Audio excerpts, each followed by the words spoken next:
চলেন আজকে আপনাদেরকে আমার একটা বেশ পছন্দের জায়গায় নিয়ে যাব। আমার লাস্ট কিছু ভিডিওতে আমি বরিশালের কোনটা কোথায় ভালো এই বিষয়গুলো আমার ভিডিওতে ইনক্লুড করার চেষ্টা করেছিলাম, বাট আজকের ভিডিওতে শুধুমাত্র থাকবে আমার ব্যক্তিগত পছন্দের জায়গাটা আসলে কোথায়। ফার্স্টে এই লোকেশনটা বলে দিচ্ছি, এটা হচ্ছে বরিশাল রূপাতলি স্ট্যান্ডে হুমাহুম রেস্তোরাঁ, যেটা বরিশালের সবাই চিনবে। আর যারা যারা বরিশালের বাইরে থাকছেন তারা আমার ভিডিও দেখলে অনায়াসে লোকেশনটা চিনে যাবেন। আমার মাঝে মাঝে যখন ওয়েদারটা একটু ক্লাউডি থাকে, একটু বৃষ্টি বৃষ্টি ভাব হয়, আমার খুব ইচ্ছে হয় যে আমি দৌড়ে হুমাহুমে চলে যাই এবং সেখানের চাটা বেশ এনজয় করে খাই। আসলে এই ধরনের ম্যাক্সিমাম রেস্তোরাঁর চাগুলোই অনেক মজা হয়। আমার পার্সোনালি হুমাহুমের চা অনেক বেশি পছন্দ, একটু পরেই আমি আপনাদেরকে ভিডিওতে দেখাবো।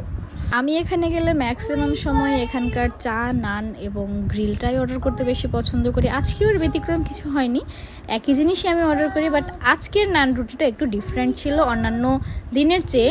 আনলাকিলি আজকের নান রুটির যে ডোটা সেটা একটু হয়তো আগে তৈরি করা ছিল, দ্যাটস ওয়াই এটা আজকে বেশি একটা সফট ছিল না। আমরা ওখানকার ওয়েটারকে জিজ্ঞেস করেছি আজকের নান রুটিটা ডিফারেন্ট কেন, তারা বলতেছে অনেক সময় ডোয়ের ডিফারেন্সে জিনিসটা এদিক ওদিক হয়ে যায়। হোয়াটএভার, মাঝে মাঝে একটু এদিক ওদিক হতেই পারে, বাট এখানকার খাবার অনেক ভালো। বিশেষ করে এইটা, আমি এখানকার অন্যান্য কিছু ট্রাই করি নাই, অনেস্টলি বলতেছি। আমি জাস্ট এইটাই সবসময় খেয়েছি এবং অনেকবার খেয়েছি। আর এই হচ্ছে আমার প্রাণপ্রিয় চা। চাটা পেয়ে আমি আগেই চায়ে একটা চুমুক দিয়ে নিই। এবং সবচেয়ে মজার যে ব্যাপারটা, চায়ের মধ্যে ভেবে নান রুটি ডুবাই ডুবাই কে কে খাও কমেন্টে লিখতে ভুলো না। আমার কিন্তু এটা অনেক বেশি পছন্দ, কাইন্ডলি কেউ খ্যাত বলো না, এটা আমার অনেক পছন্দ। আজকে ভেবেই গিয়েছিলাম আমার যা যা পছন্দ এখানকার সব কিছুই আজকে খাবো। চায়ের সাথে এখানকার আরেকটা মজার খাবার হচ্ছে ফালুদা।